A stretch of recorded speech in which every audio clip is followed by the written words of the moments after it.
അസ്സലാമു അലൈക്കും വറഹ്മത്തുള്ളാഹി വബർക്കാത്തു.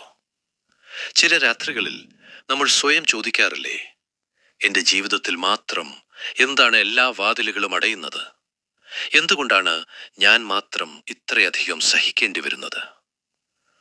സാമ്പത്തിക ഞെരുക്കം, രോഗങ്ങൾ, അല്ലെങ്കിൽ മനസ്സിനെ അലട്ടുന്ന കൂട്ടുകാരോ ബന്ധുക്കളോ അറിയാത്ത ചില രഹസ്യ വിഷമങ്ങൾ. ഇന്ന് ഈ വീഡിയോ കാണുന്ന നിങ്ങൾ അത്തരമൊരു കഠിനമായ അവസ്ഥയിലൂടെയാണ് കടന്നു പോകുന്നതെങ്കിൽ അള്ളാഹു നിങ്ങളോട് പറയാൻ ആഗ്രഹിക്കുന്ന 3 കാര്യങ്ങൾ മാത്രമാണ് ഞാൻ ഓർമ്മിപ്പിക്കുന്നത്. ഒന്നാമതായി, അള്ളാഹു ഒരു വാതിലടയ്ക്കുന്നത് നിങ്ങളുടെ നല്ലതിനാണ്. നമ്മൾ വിചാരിക്കും നഷ്ടപ്പെട്ട ജോലിയോ കൈവിട്ടുപോയ അവസരങ്ങളോ ആണ് നമ്മുടെ സന്തോഷമെന്ന്. എന്നാൽ യൂസുഫ് നബി സഹോദരന്മാർ കിണറ്റിലേക്ക് തള്ളിയിട്ടപ്പോൾ അതൊരു ദുരന്തമായി തോന്നി. എന്നാൽ ആ കിളറാണ് അദ്ദേഹത്തെ ഈജിപ്തിന്റെ ഭരണാധികാരിയാക്കി മാറ്റിയത്. ഓർക്കുക, അള്ളാഹു നിങ്ങളുടെ ജീവിതത്തിൽ ചില വാതിലുകൾ അടയ്ക്കുന്നത് അതിനേക്കാൾ വലിയ അനുഗ്രഹത്തിന്റെ വാതിൽ നിങ്ങൾക്ക് മുന്നിൽ തുറന്നു തരാൻ വേണ്ടിയാണ്. അതുകൊണ്ട് നഷ്ടപ്പെട്ടതിനെ ഓർത്ത് കരയാതിരിക്കുക. രണ്ടാമതായി, നിങ്ങൾ അനുഭവിക്കുന്ന ഓരോ വേദനയും അള്ളാഹു കാണുന്നുണ്ട്.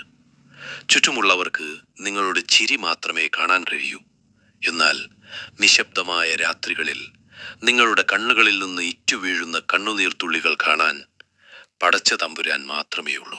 ഖുറാനിൽ അള്ളാഹു പറയുന്നു, അറിയുക, അള്ളാഹുവിനെ കുറിച്ചുള്ള ഓർമ്മ കൊണ്ടാണ് ഹൃദയങ്ങൾ ശാന്തമാകുന്നത്. പ്രശ്നങ്ങൾ വരുമ്പോൾ മനുഷ്യരോട് പരാതി പറഞ്ഞു സമയം കളയാതെ 2 റക്അത്ത് നമസ്കരിച്ച് സുജൂദിൽ വീഴുക.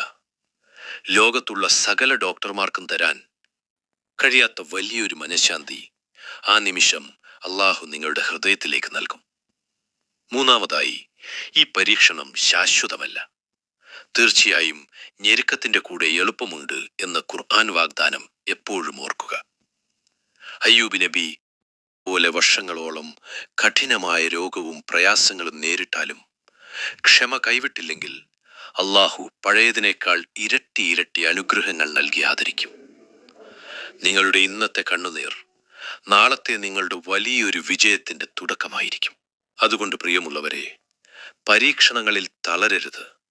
ഉള്ളതിൽ തൃപ്തിപ്പെടുക, അള്ളാഹുവിനോട് നന്ദിയുള്ളവരാവുക. റബ്ബ് നമ്മയെല്ലാം സമാധാനമുള്ള നല്ലൊരു ജീവിതം നൽകി അനുഗ്രഹിക്കുമാറാകട്ടെ. ആമീൻ.